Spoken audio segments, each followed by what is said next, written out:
You're listening to the Hayek Program podcast. This podcast includes audio from lectures, interviews, and discussions from scholars and visitors of the F.A. Hayek Program for Advanced Study in Philosophy, Politics, and Economics at the Mercatus Center at George Mason University. To learn more about the Hayek Program, visit hayek.mercatus.org. To learn about graduate student fellowship opportunities with the Mercatus Center at George Mason University for students at Mason as well as at universities across the globe, please visit students.mercatus.org. Welcome. I am Pete Betke, the director of the F.A. Hayek Program for Advanced Study in Philosophy, Politics, and Economics at the Mercatus Center and a professor of philosophy and economics at George Mason University. We're here today to talk about the book by Jason Brennan and Bas van der Vossen, in Defense of Openness, which was published by Oxford University Press in 2018. The way that the conversation will go is we'll start with Bas and then with Jason. Bas is a professor at Chapman University in the philosophy department and a member of the Smith Institute in political economy and philosophy. And Jason is the Robert J. and Elizabeth Flagan Family Professor of Strategy, Economics, and Ethics and Public Policy at the McDonough School of Business at Georgetown University. And they will have their 20 minutes or so to present the basic arguments of the book. And then we will hear from our panel. And we're very fortunate to have a great panel today. We have Professor Anna Stilts, who is the Lawrence Rockefeller Professor of Politics and also at the University Center for Human Values at Princeton. And we also have with us Kit Wellman, who is the Dean of Academic Planning and Professor of Philosophy at Washington University in St. Louis. And then finally, we have James Whitty, professor in the Department of Sociology and Anthropology here at George Mason University and director of the Center for Social Science Research. Without any interventions from me now, I'm going to turn it over to Bas and Jason, and then when they are done, we'll go to Anna, and then to Kit, and then to James, and then back to a conversation among the panel. All right. The way Jason and I thought we'd start things off would be for me to quickly give an overview of what we were thinking the project is about or trying to achieve, and then for Jason to discuss some of the arguments in a little more detail. So I'll talk about 5 to 10 minutes, and then he'll do the rest of the intro time. When we started thinking about this book, one thing we were struck by was, like most books in global justice, they start with stories and statistics on worldwide poverty. We wanted to start this book differently, and there was a reason for that. So we started with little stories and statistics about prosperity. So it's not to deny that much of the world today is poor, desperately poor, but it's been that way always. Most of the world, or all the world, has been this poor for almost all the time. But the point rather is that today, despite that, parts of the world are rich, stunningly rich even. And so given this, the first thing we thought we need to ask is, how is it possible that rich parts actually left their poverty behind? And then the second thing to ask is there's any way that we can spread that solution to the people who are today still mired in poverty? Now, when we read economics, then economists think about why the world has rich and poor places. I'm going to simplify a lot here, but what they say is, most places that got rich mostly get rich because they've managed to increase real productivity in trade. They didn't get rich by stealing from others. Often they did steal from others, but that wasn't why they got rich. They didn't get rich by locking into rich deposits of natural resources. Those are a mixed bag anyway. They got rich by growing their economies. So when Jason and I decided that we were going to write this book, what we wanted to do is to write a theory of global justice that took this truth very seriously. When we think about global poverty, inequality, injustice, what we see is not primarily a problem of uneven distribution. It is a problem of uneven distribution, but not primarily. Primarily what we see is a problem of uneven productivity. And the way to solve that problem is by spreading the sources of such productivity. And means spreading the rights and the freedoms that make productivity possible. That includes the freedom to move, the freedom to trade, the freedom to work, produce, keep the profit. Now we should think this should be a pretty obvious approach. But when we're reading the now vast literature on global justice, almost nobody ends up talking about these things. That literature talks a lot about duties of aid, developmental aid, redistribution of wealth, or even the unequal or unfair initial distribution of natural resources, things like that. But the questions it asks are to whom we owe such duties of redistribution, or how much do we owe? But the overall approach to the problem of global justice is largely taken for granted.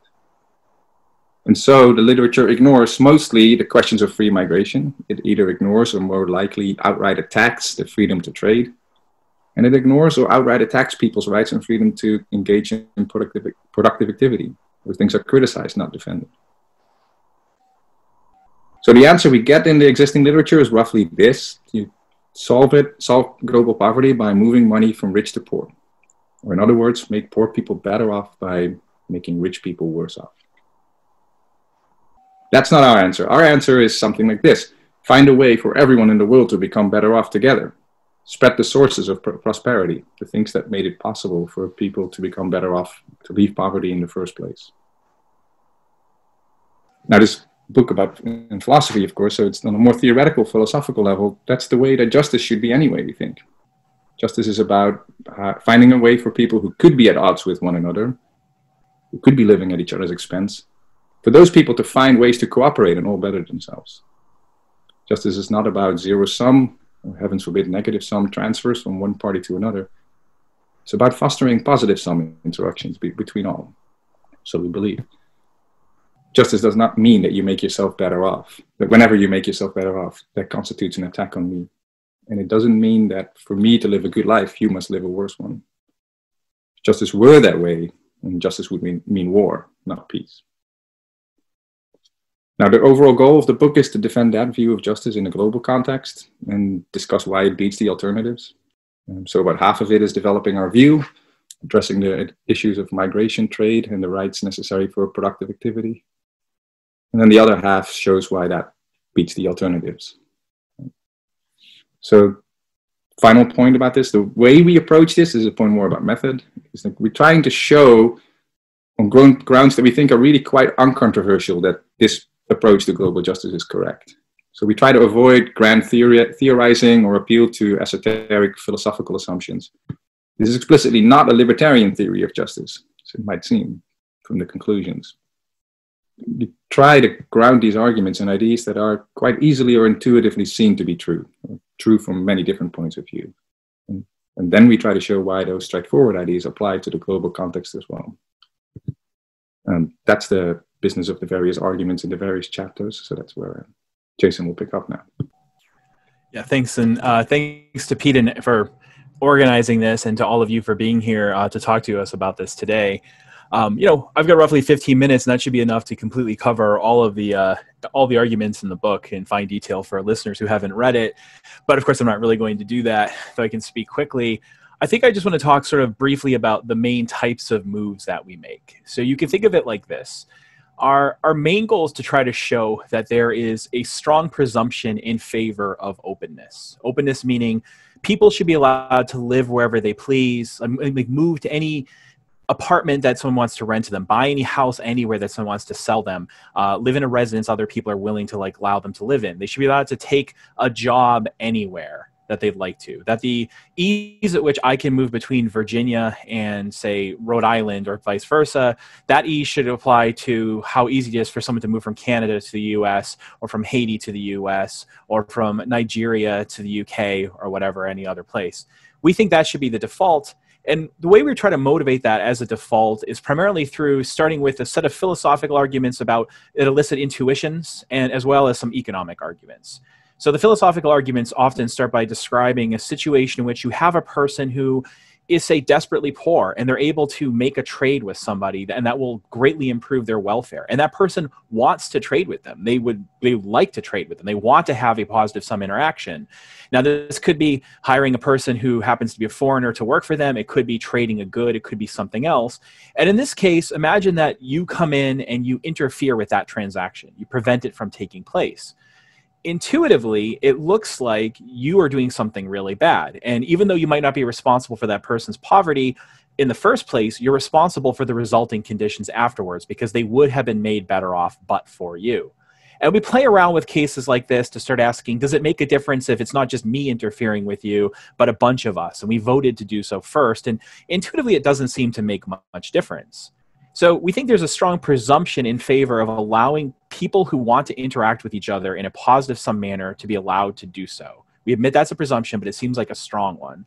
The second thing we argue is that if you actually review the economics literature, it's striking how univocal it is about these sorts of things. So when economists talk about what would be the value of opening up trade, it's clear that like a world of open trade would vastly improve the welfare of almost everyone. There are some hard cases, but in general, that's the outcome. But even more impressive is free immigration. The literature on immigration is pretty univocal in that immigration restrictions between countries are the single most destructive and inefficient thing that governments are doing. So a series of famous papers that have kind of reviewed that literature say that basically world product, the total amount of stuff being produced in the world every year, the total value of all goods and services is being cut in half because of currently existing immigration restrictions. That might be overly optimistic because it makes some certain assumptions about when people will move that might be unrealistic. But even on a more realistic assumption, you still get something like 50 to 60 trillion dollars worth of stuff and goods and services that just aren't being produced every single year because of immigration restrictions. And further, the gains from these restrictions are pretty widespread. A huge amount of them go to the global poor. So if you want to read one paper on this, you can look up Glenn Whale. There's a recent paper about how immigration affects redistribution. And he says it's clear that immigration, even currently existing immigration, dwarfs the sort of egalitarian power of redistribution within a country and between countries. It's not even a competition. Immigration is just so much better in terms of its ability to promote the welfare of the poor. Now, many people accept that, but they think, well, it promotes the welfare of the poor at the expense of the rich, at the expense of my neighbors. And they try to argue that we have some sort of special obligation to our neighbors to protect them from the global poor. That might mean forbidding them from moving here or so on. But actually, again, the economics literature doesn't say that. It doesn't support that view. In general, what it supports is the view that for most people, trade, for most people, immigration is going to be a massive boon, whether if you're the rich or the poor. It will help everybody. And really, only certain small numbers of people will be losers in the short term. In the long run, everyone's a winner. In the short term, some people will be losers. But the gains to the winners are so high that it's pretty easy to compensate the losers, right? So if I can wave a magic wand that makes everybody a trillion times richer except for Kit, he loses, say, $10,000, we can probably give him a side payment of like $1 million and he would be happy. So in a way, it's a positive sum interaction. That's like the default. That's what the literature says. So a lot of what the early part of the book is doing is looking at, if this is the presumption, what could possibly defeat that presumption? And here we have to look at a slew of arguments. Some arguments say even the opening thought experiments aren't really proper because in reality, these kind of micro thought experiments about interaction and what we owe to each other and like as private individuals only hold if we're presupposing that there's already a background democratic state and that somehow trumps everything. Or people who argue, well, it's, I have special obligations to my neighbors and not to foreigners, and that's what permits me to promote their welfare at the expense of foreigners, even though foreigners are much worse off than my neighbors. So a perplexing thing about often what passes for the left in modern democratic nation states is that the arguments they're making are about protecting the income of people who are in the top 10% of world income at the expense of people who are genuinely poor. So it only takes about $40,000 a year in current US dollars to be in the top 1%. And so people will make these arguments, which I think are economically incorrect, but they'll make the argument that, well, you can't allow immigrants to come here because they'll hurt my neighbor. They'll go from being extremely rich by world standards to only being, well, still extremely rich, but just not quite as rich. It's a bizarre thing. So we have to look at all these various philosophical and economic arguments that are objections to open borders, objections to free trade. In general, we just try to defeat them on their own terms, try to find an internal inconsistency, try to find perverse implications of those arguments, or just try to show, in some cases, that the literature, the empirical literature does not support them. So we take it basically by the time we get to around like chapter 7, we've basically made a philosophical case on behalf of open borders and on behalf of free trade. So openness is good. It's good from a libertarian perspective. It's good from a liberal perspective. It's exceptionally good from an egalitarian perspective. It's good from a welfarist perspective, sufficientarianism. It doesn't matter kind of what your underlying moral view is. It looks like it's a really wonderful thing. But then we go further and we argue that it's actually a human right to be able to engage in positive sum interactions with other people, to have the right to move where you want, to have the right to trade. When we say it's a human right, we don't want to say, therefore it should be completely laissez-faire and unregulated. That's an interesting question. Or therefore it can't be taxed. We're not saying that either. But we are saying that you do have these default rights. And our main structure of try to argue for that is to simply take the arguments that are in the existing literature on global justice for what's supposed to establish something as a human right and show that those arguments apply even more strongly on behalf of the right to engage in production and the right to engage in productive interactions with others than they do in favor of the sort of consumption rights that people have been applying them to. So that's the most kind of grand theoretical stuff that we do. We just say the grand theories of human rights plus the facts imply very strongly that these are human rights. So that's kind of the positive aspect of the book. And then the negative aspect is to kind of compare this to existing theories of justice, which, as Boss said, overwhelmingly look at people as being mouths to feed and not as people who are here to make productive contributions or as people who can serve one another by working together and living together. And there's kind of it's a depressing way to look at human beings in the first place, but it's also surprisingly self-effacing, because one kind of simple way to think about this is we can't really solve the problem of world poverty without economic growth. That's just not on the table. So a good way to illustrate that is to think total GDP per capita right now, total production per person around the world is about $16,000 in current US dollars, right?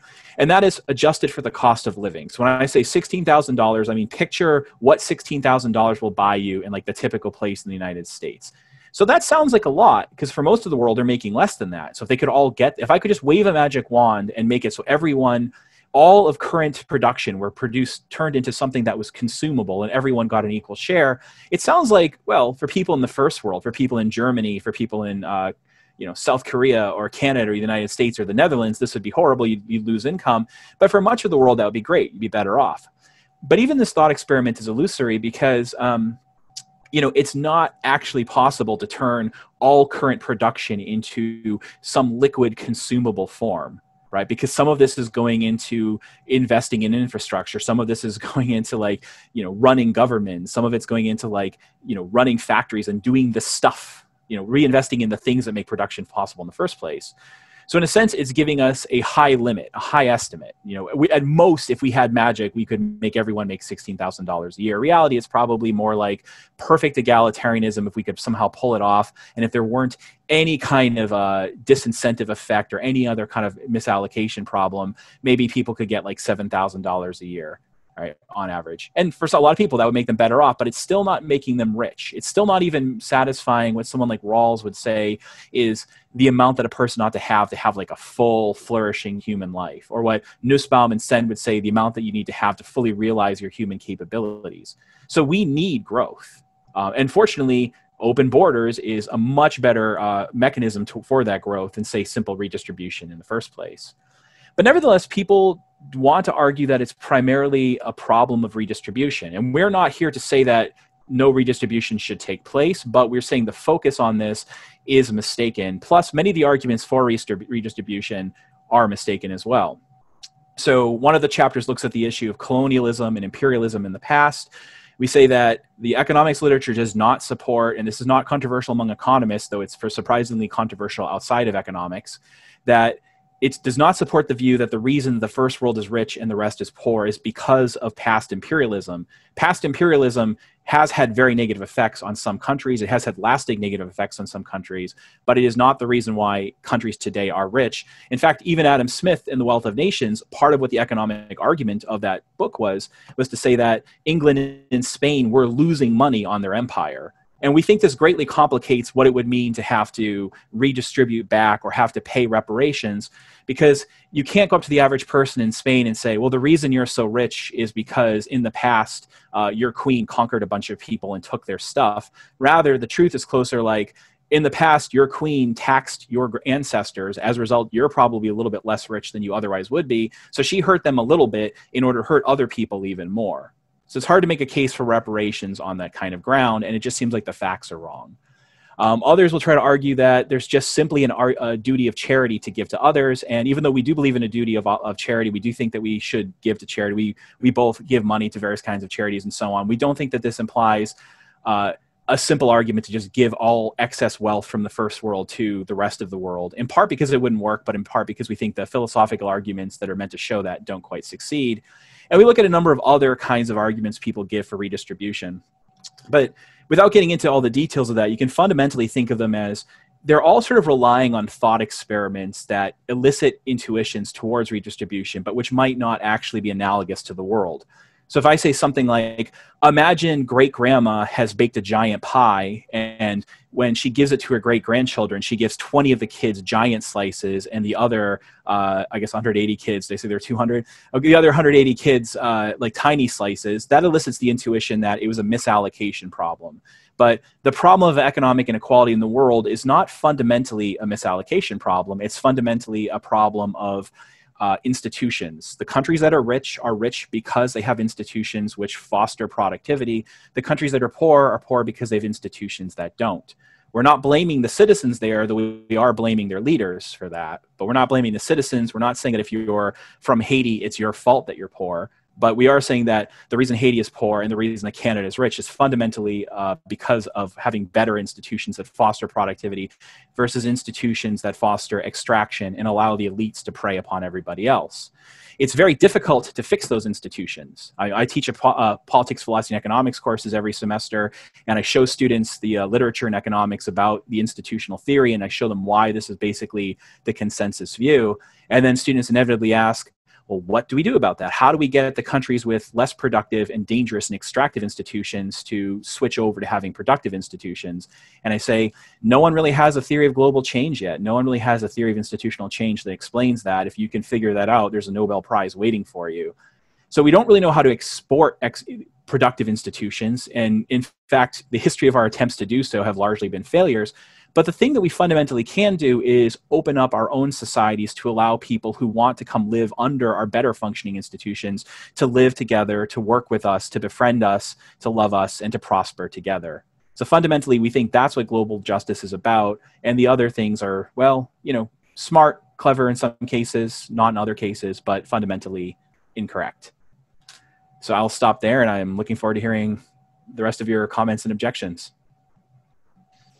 Okay, so Anna. Great. Thanks so much for inviting me. It's really nice to see the smiling faces of my friends Bas and Kit, which I haven't seen you all for a while, and I'm happy to see you well and safe and hale and hearty.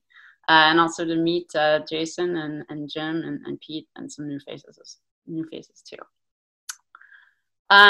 So Bas and Jason offer a kind of a two-pronged case in the book in favor of free immigration and trade. So first of all, they claim that there's a right against interference with economic exchange, regardless of whether that exchange is a kind of domestic exchange or an international exchange. That's their deontological case for economic openness. And second, they also argue that free movement in goods and labor would have beneficial consequences, and it would cause few, if any, really harms. And that's their more consequence-based case for openness.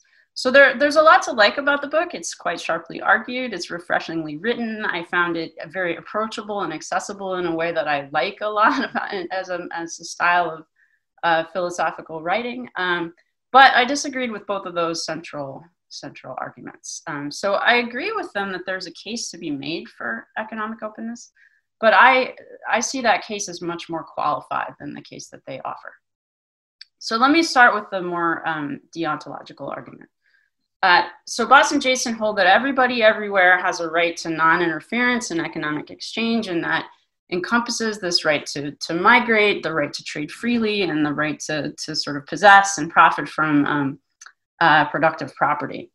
So they acknowledge in various places that that's not an absolute right, but the feeling one gets from the book is that they conceive the right as quite strong. It's something that really should be limited only in cases of kind of catastrophic harm. And indeed, as Jason sort of mentioned, in one of the chapters of the book, they argued that those economic liberties, or at least some of them, should be considered as human rights. But I was surprised to find sort of a fairly little grounding argument, in my view, for the strong right to economic freedom in the book. And what argument there is, as Jason already said, kind of builds on our intuitions about cases, and in particular this one case called Starvin' Marvin, which appears in sort of two places in the book. So in the first version of the case, Marvin is headed to the market. He wants to trade some goods for some food, and somebody prevents him from sort of getting to the market, and as a result, he starves and he dies.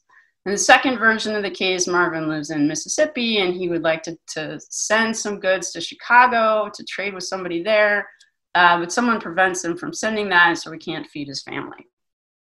So Boss and Jason suggest that interference with Marvin's freedom to exchange seems wrong here, so that they conclude from that there must be a kind of a prima facie right against interference with economic exchange. So I didn't find that the Starvin' Marvin case provided really any evidence in favor of a strong right to free exchange. So for one thing, the case is ambiguous. It's not clear that what we should focus on in the case is that Marvin is prevented from making a trade with a willing partner, rather than the fact that Marvin is placed into a scenario in which he has to starve and die. So people from a lot of different ethical backgrounds or views on social justice, from socialist to classical liberal, maybe even some libertarians, will think that it's wrong to leave people with no option but to starve. But note that there's a lot of ways that we might go about preventing starvation. We might give people a right to economic exchange. That might be one good way of addressing the problem. But we could also give people a universal basic income. We could give people in-kind goods. We could give people land on which they might grow food for their subsistence. So it's just not clear to me that our intuitions about starvation kind of support strong rights of free exchange. And just interrogating the thought myself, thinking about strong rights of free exchange, I don't share the intuition that it's seriously and deeply wrong to interfere with freedom of economic exchange when there is some plausible justification for doing that based on the harms that unregulated exchange might cause. So suppose that Marvin is about to make a contract with an employer to work in an unsafe workplace, or to work for less than the minimum wage, or to work 20 hours a day. And suppose the state interferes with his and his employer's ability to make that exchange by enforcing safety standards, or enforcing a minimum wage law, or enforcing a maximum hour law. Is the state doing something deeply and seriously wrong here? In my view, no. If Marvin and his employer were free to make those kinds of contracts, then that would likely lead to both to the exploitation of Marvin, but also to an adverse impact on a lot of other workers, because it's going to weaken safety standards, it's going to weaken labor protections, and so on. So I think there's often going to be a plausible harm-based case for limiting or regulating economic freedom in a number of different scenarios. And the contrary view, sort of disclaimer, the initial disclaimer about libertarianism aside, the contrary view strikes me as resting on a libertarian conception, according to which any sort of state restriction on economic freedom is presumptively wrong. And that kind of a broad view of economic freedom is very controversial, and it would render a lot of ordinary state action illegitimate, I think. So I do agree with Boss and Jason on one thing. I agree that there is a presumption in favor of liberty. And I would take that to mean that if there's no rational basis for restricting economic freedom, then people should be allowed to transact with one another. But I think that's a weak presumption. So suppose there is some plausible prima facie reason for restriction out of concerns for harms that economic exchange might cause. Well, in that scenario, I think Marvin's interest in economic freedom has to be balanced against the interests of other people and not suffering those harms without any kind of strong presumption that economic freedom is a sort of basic fundamental right that just can't be interfered with, except for sort of catastrophic kind of situations. Now, it's true that there are some fundamental liberties where the protection against restriction is higher, especially sort of personal liberties that protect our control of intimate or identity-defining kinds of features of our lives, or the liberties that protect us against the arbitrary use of state power, things like the right to vote or the right to a fair trial, but I don't think the right to economic freedom is among those. So far my take on the book is as follows. I think Bas and Jason are right that there is a weak presumption of economic openness. So if free migration and trade does not threaten any significant harm, then it should be allowed. But if migration or trade does threaten harm, then I think the state has a right to regulate it. So open migration or trade could permissibly be conditioned on policies that prevent those harms from occurring or mitigate the harms, or if that is not possible, open migration and trade could be restricted. So because that's my kind of view, I found the Bas and Jason's second kind of more consequence-based case in favor of free immigration and trade to be the more interesting one. So if we want to assess whether all things considered that sort of weak presumption in favor of openness should prevail, then we really need to know more about the consequences that openness might have. Would it cause harms or would it not? So here, Bas and Jason argue that economic openness is beneficial. But in making that case, for the most part, at least in the book, although I'm not sure this was true of Jason's opening comments, I'll say something about that in a second, but for the most part in the book, they offer a definition of beneficial that requires interpersonal aggregation. So that is, they allow that free migration and free trade does cause harms to some particular constituencies. But they think that on balance, we should see those harms as outweighed by the much greater benefits to other people that the policies would give.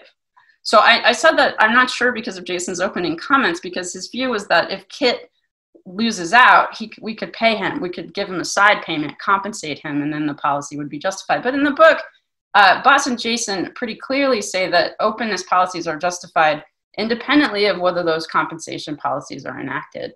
And that those are just sort of separate questions, or at least that was the reading of the book that I had. If I'm mistaken, I'd be interested in hearing more about that in the conversation.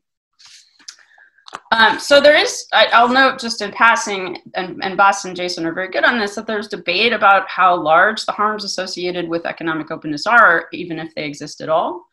My reading of the literature is that there are more studies that do show concentrated harms associated with trade, especially deindustrialization and job loss that's associated with manufacturing competition from China. And here I'm thinking of David Autor and his co-author's work from recently on that. There are fewer studies that show harms, concentrated harms associated with low-skilled migration, although some studies do show some negative impacts. And I think we have to note that rich countries right now are pretty closed to low-skilled migration, whereas they're much more open to low-skilled trade. But setting those I'm going to set those complexities aside for now, because I think that Jason and Bas's general strategy is to concede that there will be some harms, but to argue that on net, the economic benefits associated with free trade and migration are greater than the harms that those policies might cause. So like other people who have kind of rights-based or separateness of persons kind of sympathies, I don't find the interpersonal aggregation case very plausible. So I don't think that small benefits that are diffusely spread over a large group of people should outweigh very concentrated harms to a small number of people. So just as one example of this, suppose we can, adopt some kind of policy that would prevent a lot of people from ever suffering headaches ever again. But that policy would mean that we have to consign a few people to die. I don't think there's any number of people that we could save from headaches that would justify consigning the few people to die. So what kinds of lessons might that have when we come to evaluate Bas and Jason's more consequence-based argument? Well, I think rather than arguing that economic openness is justified by its aggregate benefits, what we should argue instead is that its aggregate benefits do provide some reason for favoring it, but the case for openness is going to be conclusive only if it's paired with policies that mitigate the complaints that people who are harmed by the policy might have about it. And here I think Bas and Jason seem unwilling, at least in the book, to take those complaints very seriously. So they do allow, for example, that free migration and trade might cause low-skilled domestic workers in rich countries to lose their jobs, and they do allow that that could have pretty serious consequences on them, at least in the short term. But they don't want to kind of condition economic openness, at least as I read their account, on the prevention or the compensation for those harms. And they also don't really want to interrogate too deeply the background conditions that might drive low-skilled workers from poor countries to accept jobs at very low, often even perhaps exploitative wages. And finally, they don't want to redistribute the gains of the capital owning and the professional classes of rich countries who have disproportionately benefited from the last 40 years of globalization and who will likely disproportionately benefit from the policies they advocate. So I thought that Boss and Jason's consequence-based case for openness relied on a kind of an illicit assumption that individuals' distributive entitlements should be set by a perfectly competitive global bargaining process without interrogating too deeply the justice of the initial endowments that structure that bargaining process, but just taking those differentials and background endowments as totally as given. So because they see that as the kind of relevant baseline, they think that individuals aren't really harmed in any relevant sense when their wages are determined on a global labor market. And I think that view can be questioned in two different ways. So first of all, the baseline of initial endowments that go into the competitive bargaining process can and I think should be questioned. So why is the foreign sweatshop worker or the low-skilled migrant willing to work for so little, for such a pittance? The answer, I think, is to a significant degree because he is unjustly oppressed, including by a long history of colonial exploitation, often by the very countries that are trading with the worker today or accepting that person as a migrant today. And Boss and Jason allowed that that extractive institutions often have colonial origins in their chapter that draws on Robinson and Acemoglu's paper on that. And by the further injustices that are inflicted on those workers by the authoritarian and extractive states that many of them live in right now. But why should wages be set through a competitive bargaining process that's structured by deep oppression? Why not instead link trade openness to policies that are designed to improve the background conditions against which workers, low-skilled foreign workers, are bargaining?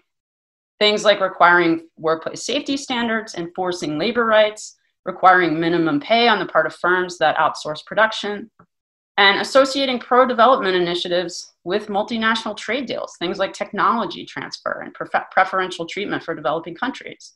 Boss and Jason argue a whole lot against sending money, but there are a lot of other ways to engage in redistribution or pre-distribution, correcting for these imbalances in bargaining power that don't involve sending money. Second, why think that people's distributive entitlements should be set by a competitive bargaining process at all? Why not think that people should have claims based on need and fairness that at least partially should determine what their distributive entitlements are? So Boss and Jason suggest that domestic workers in rich countries have no morally serious complaint about economic openness policies because right now they're benefiting from an unjustified economic rent. Closed borders and protectionist policies keep low-skilled workers in rich countries, their wages are higher than they would be if they faced a competitive global market. And for Boss and Jason, therefore, it seems unfair, in their view, that workers in rich countries are any better off than the international working class. So in that sort of view, the higher pay and the better workplace rights that workers in rich countries have won through the democratic struggles of the 20th century are just privileges, unjustified privileges, that they have no claims to protect. But I think we can question why the domestic working class of rich countries, and rather than their elites, should bear the brunt of policies that might benefit less advantaged foreigners. Why not think that both domestic and foreign workers have claims of need and fairness, and that the adoption of economic openness policies ought to be conditioned on a requirement that those claims of need and fairness be met? So the gains of globalization, we know, are not evenly distributed. And in the rich countries, it's been the wealthiest people that have benefited the most. So shouldn't the adoption of further openness policies be conditioned on requiring those elites who've already benefited disproportionately and who will likely continue to benefit disproportionately from the policies advocated in the book to redistribute some of those gains in order to guarantee that other people can enjoy a basic standard of living and a fair structure of opportunity. So I will note that I'm not suggesting that first we ought to go ahead and liberalize everything, open the borders, lower the tariffs. And then later we should kind of try to regulate exploitative work relations and compensate domestic losers from openness. What I'm saying is that we should condition economic liberalization on the prior enactment of those kinds of reforms. Unless openness for low-skilled foreign workers is accompanied by redistributed reforms and enhanced protections for labor, it's simply going to allow the globally best off to profit handsomely, I think, while escaping redistributive and social obligations to everyone. And so in my view, there is this case for economic openness. I agree with them on that, but I think it's a highly qualified one. And I think it depends on the concurrent adoption of policies that can mitigate the harmful and exploitative effects that are sometimes associated with openness. Okay, so then we'll go to Kit. Thank you so much. I'm thrilled to at least virtually see some friends. It was a lot of fun reading the book, and I'm afraid I agreed with a ton of it, so I won't be the best commentator. But I do have 2 or 3 questions that I'd like to push to see where it goes. I should say that one of my favorite parts of the book was the idea that productive rights are human rights, or more specifically, that there's a moral case for recognizing productive rights as legal rights. And it seems to me that if the authors are correct, the way I read it is the idea is that if the productive rights are conducive to people being able to live minimally decent human lives, then the case for productive rights being human rights could parallel, for instance, the right to a human right to democracy or something like this. And so I think that's great. But what I'm not clear about is how different their suggestion, how novel and different their suggestion is from the basic and relatively uncontroversial claim that there's a human right, for instance, to private property. So what I want to know is how this cashes out in terms of individuals and states for human rights and for their political legitimacy. So do I violate someone's human rights, for instance, when I refuse to trade with her? Or does Norway violate anyone's rights when it declines to trade with them or anyone from their country or from their region? Or what about if Norway taxes its citizens in order to build a national opera house? Is that a human rights violation? Or perhaps more aptly, what about the fact that Norway subsidizes its domestic farmers? Is it violating the human rights of the citizens by taking their money in order to give it to the farmers? Is it violating the human rights of foreigners by subsidizing its farmers? So there's a question of whether we think this is economically optimal and efficient. And I take it the case is extremely strong that it's not, right? But if we're going to say, no, we're saying these productive rights are human rights, are we willing to go so far as to say that Norway is illegitimate? Or maybe even Norway is liable to forcible intervention because it taxed its citizens in order to build an opera house, or it taxed its citizens in order to subsidize its farmers, or because it restricts immigration. So these are claims I think that would go well beyond the more general idea that there's a human right to private property, but I think they're more controversial. So that's the first question. I like the suggestion. I like the idea. I'd certainly like the strategy, but I'd want to hear more details about how it gets cashed out. Secondly, I was surprised that the, I think, excellent work of Ryan Pevnick on immigration wasn't given more attention in the book. So again, one of the things I really liked about the book was the consistent and repeated change of orientation, right? So from the very beginning, it's like, there are poor people. Of course there are poor people. There have always been poor people, right? What's stunning is there are some crazy rich folks, right? That's what needs the explanation. Seemingly out of nowhere, we've got mad affluence, right? And what's the explanation for that? Institutions, right? So Ryan Pevnick agrees, right, that institutions are huge, but he goes a very different direction from you. So he would take Norway, for instance, and say, yeah, the Norwegians say, we're living large because of the institutions we've created. But these are our institutions. We created them, right? And we have something like ownership over these institutions insofar as we created. So they're ours to do what we want with. And if we want to share them with everyone in the world, that's our prerogative. If we want to guard them much more jealously and say, no, we're only going to, share them with our descendants, right? Ourselves and our descendants, that's our call. They're our institutions. So we totally agree that, the explanation for our wealth is our institutions, but this gives the justification for restricting immigration. And then we get to decide whether we're going to allow people to immigrate and enjoy our institutions, right? So you can imagine three types of folks, right? The first person is just say, they're ours, I don't want to share them. No one's allowed in, right? And that doesn't seem like a very nice person, but it's an interesting question about if Pevnick's right that there's, that the Norwegians own these institutions or have something like an ownership of these institutions, it's not clear that they're doing anything unjust.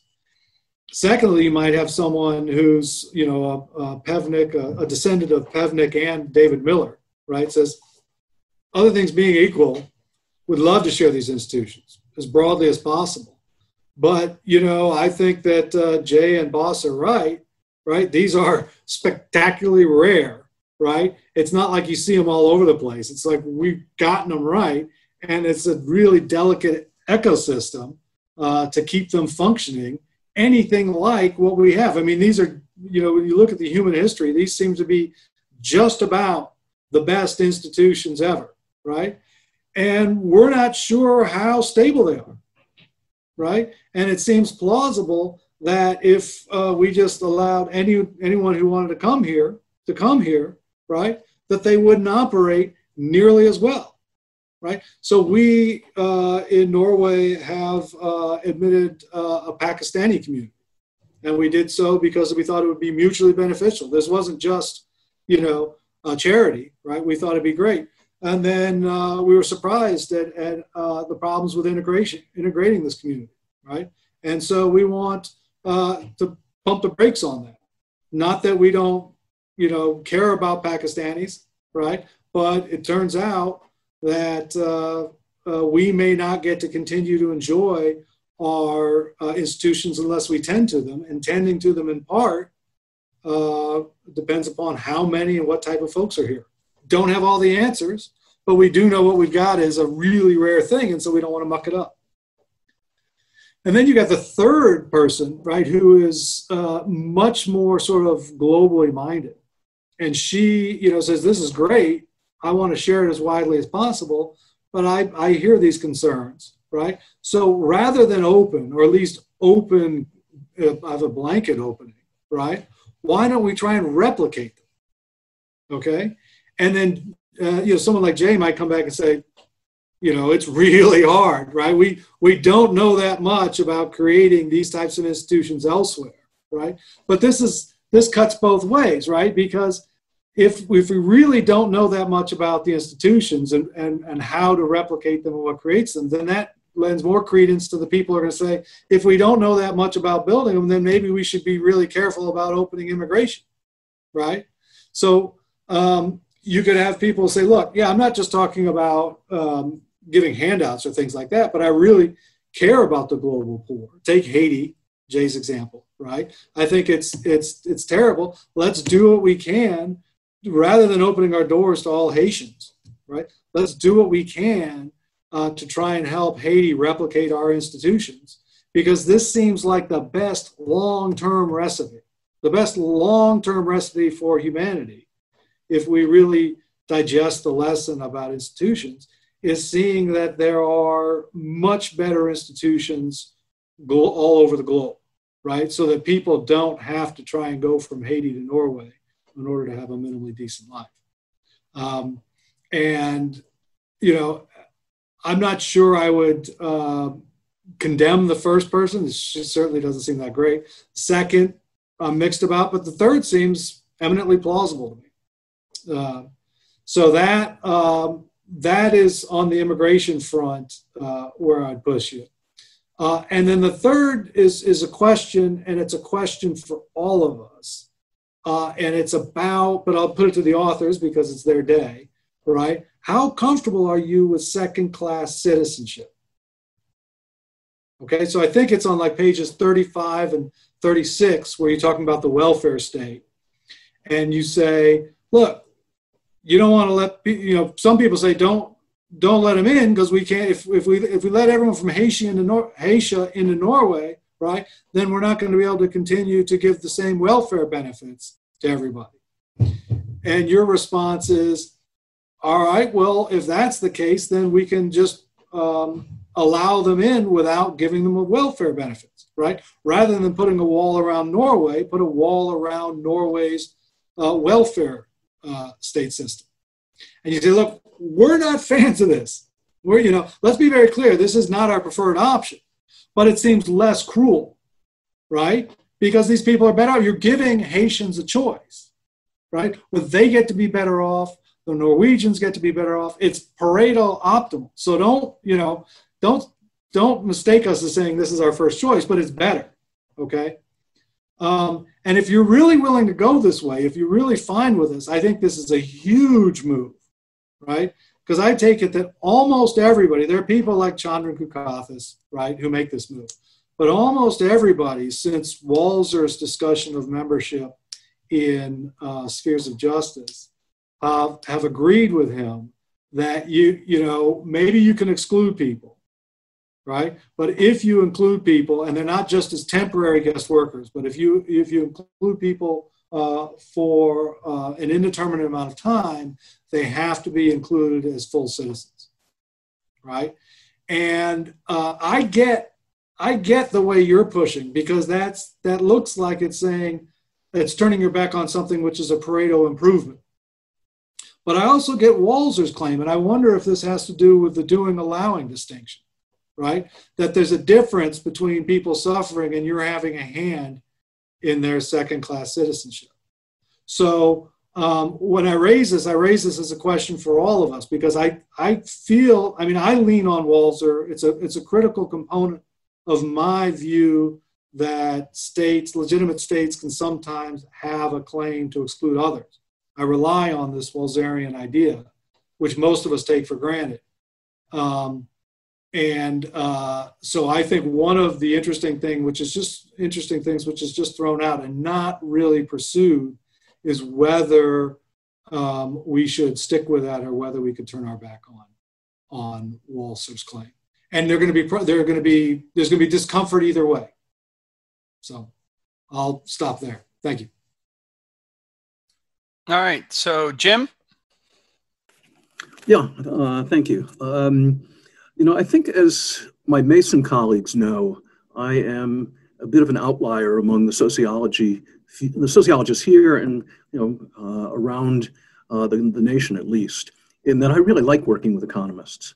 And I really think that the two disciplines benefit from collaboration. And I'm really pleased here at Mason that I've got someone like Pete or Virgil Storr, you know, who enjoy these conversations and how we can learn from one another. So when I read this book, I decided I would focus my comments on ways that people who are neither an economist nor a philosopher can really benefit from the book. And when Pete introduced me, he forgot one part of my title. I'm also director of the Institute for Immigration Research here at Mason. So I'm going to focus on immigration and how Boss and Jason's book, In Defense of Openness, has really given me some good ideas about some of the work we're doing on immigration. And then have a question at the end, because it didn't quite solve my problem. Right? And so, in the field, the institute that I run, our primary mission was to look at the positive economic benefits of immigration and try to see where we can find them, particularly focused on the United States. And, we found a lot. And we do a lot of kind of public outreach. And we came to the conclusion, and this is true of a lot of sort of research that is pursuing a more open immigration agenda, that these arguments on the economic benefits were not capturing the day. That we were showing for low skill and high skill work that there were some real benefits of having immigration, perhaps of expanding immigration, but we weren't changing hearts and minds. And so this has been going on for probably 2 years now, where people are beginning to say, well, how do we change the narrative about immigration? And what should we be thinking about instead? And there's a lot of work, interesting ideas that are focused on culture. The sort of integration, I think, that in part Kit was talking about, of, how do you integrate Pakistanis into Norway? And why would the Norwegians, even if there were no threat, why would they still resist this?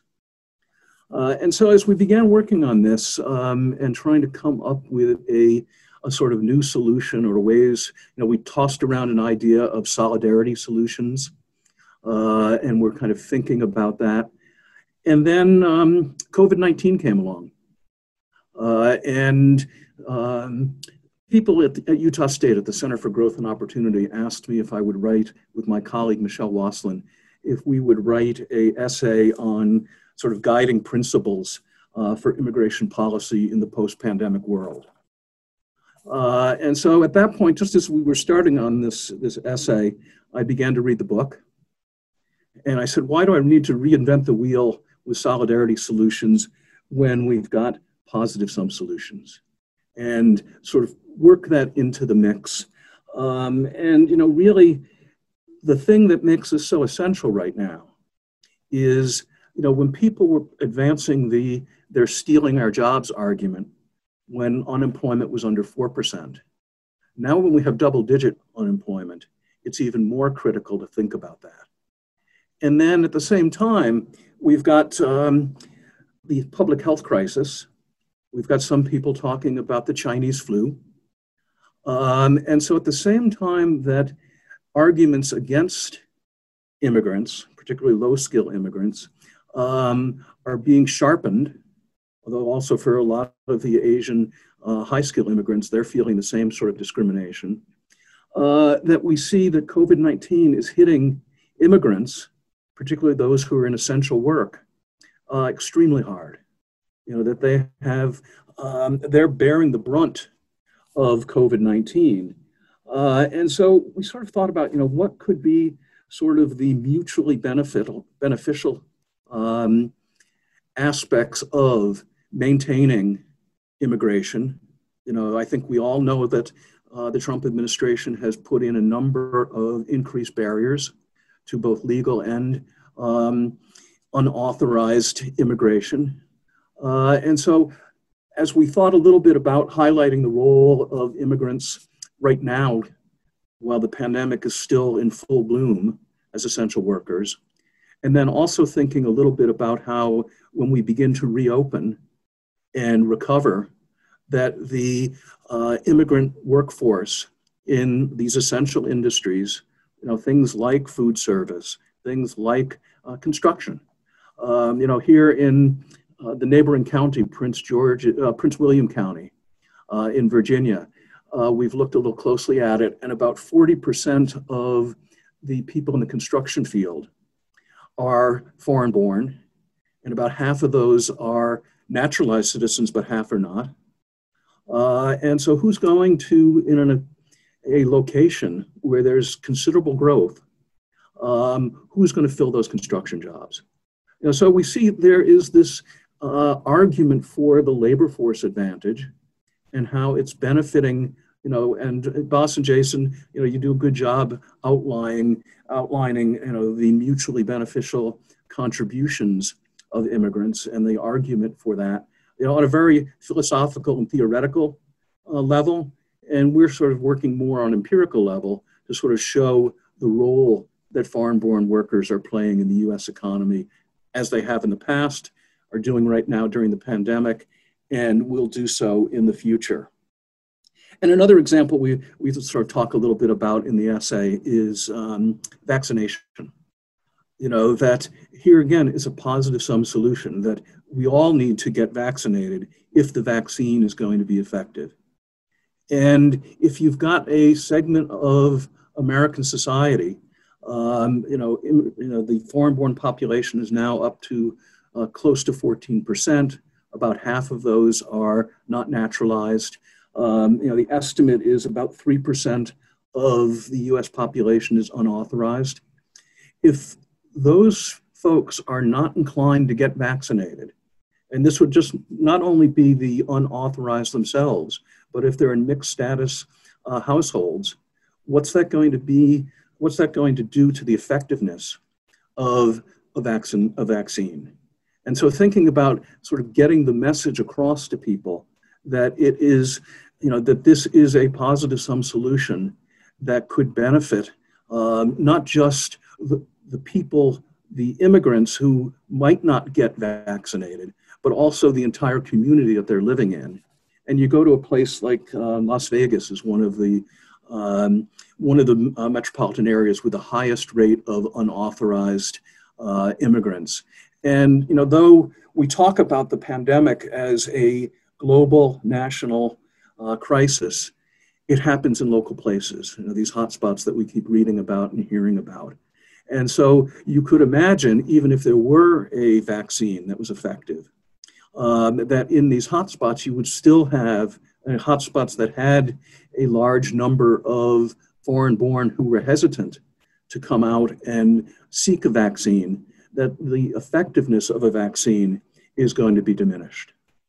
So we sort of focus in one part of the essay on, and this came directly from reading saved me a lot of hard work and trying to justify solidarity solutions, by thinking, as Jason and Boss make the case for positive sum solutions, which among economists and philosophers is a widely employed concept, in reaction to zero sum solutions. Among sociologists, the term is not used at all. And I think that's, again, one of the reasons I like to do this kind of interdisciplinary work, is I think some innovation happens in being exposed to new ideas. But, the positive sum solution approach, we then also thought a little bit more about the way immigration policy has been developing even before the pandemic. And because there's been an absence of leadership at the federal level, a lot of immigration policy has been sort of devolved down to the state and local level. And similarly, the response to COVID-19, there's an absence of leadership at the federal level. And so different municipalities and states are adopting their own policies. And we sort of expect that, as we come out of the pandemic, that this tendency for more decentralized solutions will probably continue and may even grow. And it really has the advantage, there's some talk of state-based visas, of ways to allow states that want to increase their immigrants somehow to do that, to increase the immigrant population. And we certainly see some places that are trying through either stricter enforcement of federal policy or the adoption of local policy to discourage immigrants from living in their communities. And so we sort of look at these two things, the positive sum solutions and the decentralized solutions. and feel there really is a synergy there, because the willingness to mutually benefit one another is probably more likely to happen when we know each other. You know, that at least we're from a common background, and that would make us more willing in this decentralized setting to really open up to the idea of we can do something that not only benefits me, but benefits the people around me, and they get benefits that benefit me. And so, you know, we thought this was a fairly, those were our two guiding principles, and we saw how they came together. But now I have my problem. And the problem is probably best illustrated but by what's going on university campuses around the country. You know, where individuals, you know, the whole problem, you know, that we know physical distancing and mask wearing can be mutually beneficial. That's, the science is there. And at a university or college, it's a decentralized spot. You know, people know one another, but they're not acting in a way that you would expect if decentralization and positive sum solutions would work together as a guide that would benefit people, all of the people in a local community, whether it's a university, a town, or a state. And so that's where, you know, if Bas or Jason has some ideas on how I get out of this conundrum, or others on the panel, I would appreciate their insights. And again, you know, I would really recommend the book for people who are not economists and philosophers, because it sort of sets you off thinking in new ways. Thanks. Cool. So thanks very much for all those comments, everyone. This is really helpful and interesting, and I learned a lot from it. I actually did a debate with Kit a while back and got this T-shirt from that time. So we now have like a road show apparently. I have a couple comments. I think Kit will say a couple, or not Kit, Bas will say a couple of things, and then we can sort of move on. But I think I'll start with Stills' comments. She framed the book very differently from how we see it. And that doesn't mean she's wrong, but it does mean that we're looking at this in a very different perspective. Because from our framing is Bas and I are accusing the global order of mass oppression. We are saying there is mass oppression and mass exploitation, and the effective law of peoples that exists in the world and the just cutting the world up into modern nation states is to be blamed for that mass oppression. Right? So we offer this example in the book where we say, imagine only rich people buy strawberries, imagine only poor people sell them, and imagine the rule says that rich people can go wherever they want to buy the strawberries, but if you're poor and you want to sell strawberries, you have to stay put and if you're selling strawberries, you have to stay put and take any deal that comes from you. You can't move in search of a better deal. That is a system which contributes to oppression, which makes the poor worse off, and which enriches the enriched at the expense of the poor. It is the thing that enables exploitation. And that is what the modern states are doing through their immigration policy. It's exactly analogous, except the stakes are really much, much higher. So why are people exploited? Fundamentally because people believe in something like Rawls's philosophy and act on it. It's a perverse thing, but it seems to be true. And we note too that from the kind of perspective that even I think Stills is bringing up, like about the Rawlsian kind of view of the world, within a given nation state, the typical kind of left liberal thinks that freedom of movement is a right. Yeah, it can be restricted under some circumstances. Yeah, there can be some regulations, but you have the freedom to move where you want and live where you want within that nation state. You have the freedom to take a job from anyone who will offer to you, maybe with some regulation, maybe with some licensing. We're not saying everyone can be a medical doctor, but generally speaking, there's a presumptive right that you can take any job that's offered to you. You can live wherever you want, and you can make any interaction, like you can make trades within a country as you want. And Rawls thinks these are rights, and he has reasons for it. But suddenly when we go and talk about between nation states, it's different, right? So we want to say, like, just to be clear, we're not thinking of this as, well, the benefits of this will be low and diffused and they outweigh the concentrated harms to the few. Instead, we think the empirics are pretty clear. A small number of very rich people, by world standards, will in the short term, maybe, this is actually controversial, be harmed slightly by trade and be harmed slightly by immigration. In the long term, they'll be tremendously benefited. But even in the short term, the very, very poor will see tremendous benefits. Now, if the world order is presumptively just, then, oh, well, people suffer from that. But it doesn't look like to us like it's presumptively just. It looks like rather it's an instrument of oppression. In responding to Kit very quickly, he sometimes talks about the kind of metaphor of the ownership of the institutions. And he and I have talked about this, and it's a perplexing question about how to think about this. But it's worth noting that ownership of the idea of institutions is complicated. When we think of what institutions are, we mean the rules of the game that structure social life, that enable us to live together, the norms that structure our interaction. That's what institutions are in this economic sense that we're using. And they're not really, they're lived out by people, but they don't own them in the way that, like, I own a cup or I own a phone or I own a t-shirt. But if it were a kind of ownership, then this leads to a perplexing view about, well, think about the things that people are allowed to do when they own something. Like, I own the house that I'm living in right now, and I might have a rule that says no Christians can come in this house because I just don't like Christians. And no one can play Taylor Swift in this house because I don't like Taylor Swift. And, I could even do mean things like I won't let black people in my house because I don't want to. Now, these are things that are within my ownership rights. I don't act on any of those, and I don't believe those things, but I could if I own them. And so a perplexing thing is if you have the view that people inside of a country own their institutions, the norms that they live under, why don't they get these weird rights that come with ownership? And then the argument that you might give about why they're not allowed to do some things, like forbid Christianity or discriminate against, certain minorities or forbid people from listening to certain kinds of music, those explanations might also apply to the things we're talking about. One final comment I'll throw back over to Bas with regard to Whit. He has some good questions about infection and disease. And, we do think it can be fine to restrict people if they have a disease, and to restrict, maybe like even sometimes put a temporary barrier around a certain area. If there's an Ebola outbreak in some place, maybe you say no one can leave that place. You have to literally quarantine them for a while. But it's worth noting, and I'm getting this point basically from Brian Kaplan, who wrote a nice blog post about this recently.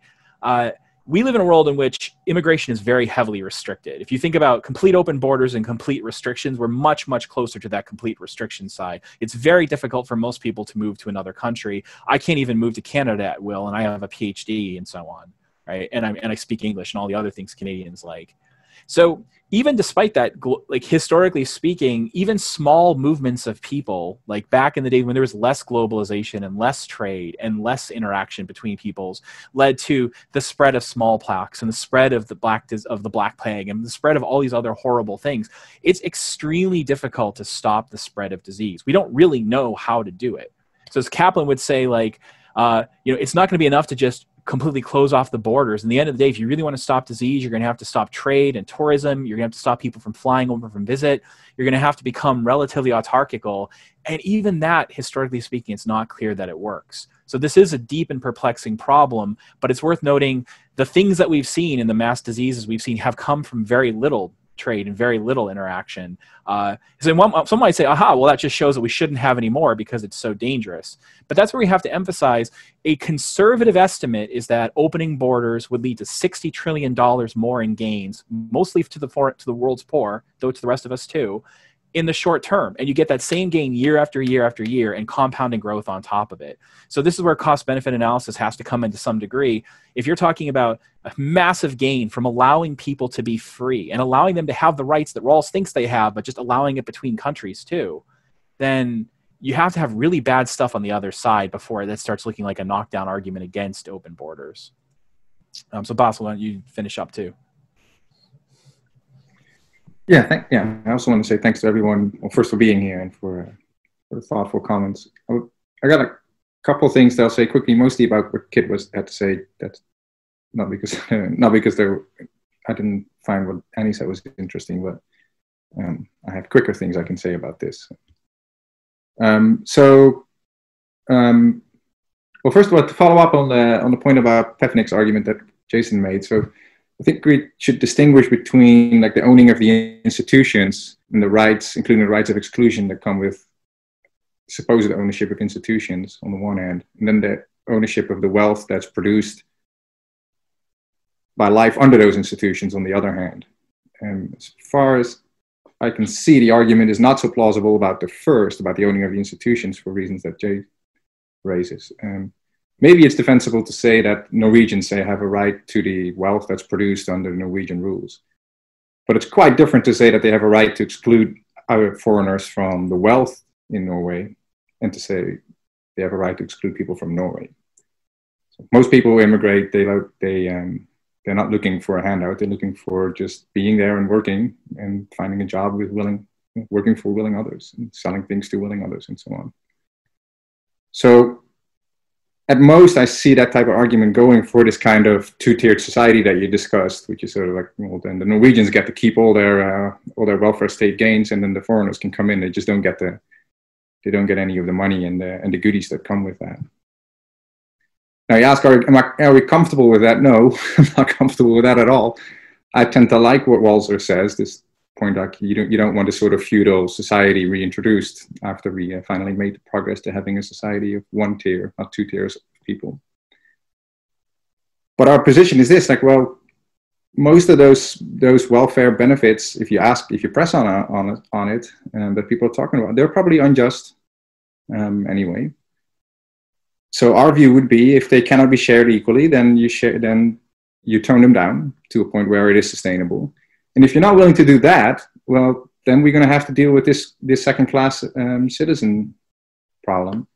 Now, that's not our problem. That's the problem of the people who insist on maintaining those unjust cases. So that's a further bitter pill for them to swallow. But that's just the price of injustice, I guess. And it does get ugly at some point. So in our view, what you want to get a society in which people can immigrate and not be second-class citizens. That's the view we defend. And it's just rather, as a second best case, it's much better to have a two-tier society than to just have a two-tier world, because the two-tier world is much worse than the two-tier society. That's basically the idea. About the human right to property, you asked. So I'm glad that you like this argument. I like it too. You said it seems uncontroversial. The right to private property is uncontroversial. That, I think, is not true. It is very controversial. Anecdotally, it's controversial. We tried to get that chapter published as a journal article for about 2.5 years and getting slapped around by referees. So you might like it, but most people don't. And mostly for annoying reasons, to be honest. In the literature, it's not uncontroversial either. Like, when philosophers write about this stuff in the human rights literature, they pretty much speak with one voice, which is this stuff is really problematic, and if it means anything, it means very little. If you look at the human rights documents, the right to private property is affirmed, but only sort of very reluctantly so. It's usually formulated in a way to give maximal freedom to sort of state prerogative to curtail, tax, regulate, take away even. So I think this stuff actually needs to be said. It needs to be said over and over again, because the actual field and the theory and the practice does not treat this as particularly straightforward, but it should be. Now you ask, so like, what is the view? Well, so like, if a person tries to trade with refuses to trade with another person, is that a violation of the human rights? Well, no, that's by the definition of the right. It's not. You don't get to coerce others to trade with you, but you get to trade. Nobody gets to coercively prevent you from trading. That's the point. Is it a human rights violation if Norway refuses to trade with Sweden, let's say?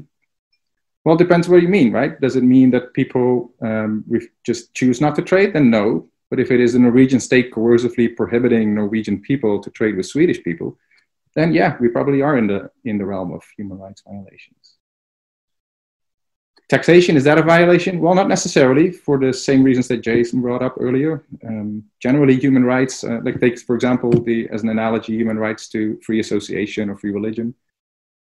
Nobody believes that any type of regulation or any type of legal rules about these, legal curtailment even of them in some cases, is a human rights violation. Free speech, for example, free speech laws are very different between different countries. There's no human rights problem. But if you keep rolling back the right to free speech legally, you keep curtailing it in such a way, for example, in a way that is arbitrary or capricious, or in a way that is so restrictive to not really leave any significant right of free speech left, well, then regulation shades into violation. And I would say the same thing about the right to human rights to property and exchange and so on. There was room for reasonable regulation. And at some point, if you keep either arbitrarily or capriciously applying these or rolling them back so far as to not really have any robust right left, then we're in the realm of violation. Does that mean Norway is illegitimate? Well, maybe. And I suppose it depends on other things in human rights theory as well. That I just apply whatever is true of human rights in general, I think ought to apply here. Yeah. So the final thing I wanted to say is, like, one of the points that Kit raised is one that worries me, which is this sort of stability concern. So what if we open borders? All these people come in from all over the world, and we have these institutions that work here and like work in Norway that actually got us to be prosperous. And so wouldn't they just be destroyed? And now the whole world is poor rather than the whole world is rich, something like that. I think that, to be honest, I think is the best argument against complete open borders. If that really were the case, I would be very worried about it. I think that's the beginning of a decent argument for limiting free movement. If it really were the case that open borders would just destroy all positive or all inclusive or productive institutions, that would be a real objection. If we look at the evidence, there's not a lot of evidence, or there's actually no evidence that things are that dire. Like we're not at that margin at all. If we ever get in the area, we can talk about it. But right now, it looks like immigrants come in and they pretty quickly, it takes about a generation, pretty quickly just adopt the local norms. It's even better, like they actually send back the norms to help, like the inclusive, the productive norms back home. There's evidence that Mexican immigrants, for example, when they come here, the people in their home villages, like I don't know if it goes via phone calls or something, or just visits or something, but the villages that send a lot of immigrants here, they actually start changing the norms towards us. It's not the other way around. So I'm not worried about that so much. It doesn't look like that things are that bad. But I think it's important also to keep in mind that even if it does mean that societies like Norway or the United States are going to get a little worse, even if that were the case, the overall result is still one of massive positive gain. If we have to take 10% back, that still means that most of the world's poor can make a jump, which is like several orders of magnitude in terms of improvement. Like us 10% back. That's in 1950s USA still beats 90% of the world in terms of, I don't know if that's maybe 80% of the world, but vast numbers of people in the world. The most poor people would die to be in 1950s United States. So even if it does mean we have to take a hit, we have to give up some of our ill-gotten gains, the gains that we got from wrongfully excluding immigrants. I think that's just what's the right thing to do, and we'll have to take that hit if it comes to it. And so the alternatives, I think, they don't even have anything near the same type of promise. Like you said, that the position you're attracted to is the idea to try to replicate good institutions elsewhere. I just don't think history just has a really, really grim record on this. As you know, I've written some on intervention and I've looked at the history of this stuff. We just have no cases of places where the United States goes abroad and tries to bring about positive, democratic, free institution and actually succeeding. Really, the only two cases that exist are Germany and Japan after the Second World War, and those are, let's say, called unusual cases. All right. Well, we are at the end of our time. I want to thank everyone for contributing to this. This is the first time we've ever done one of these webinars, I've been going to the webinars at Princeton that they've been running on the COVID stuff throughout the whole thing. They have it down to a science. So we're still in the process of learning it. But thank you very much for all of you for taking your time out and doing this. And thanks to Jason and Bas for giving us something so much food for thought to wrestle with. So thank you.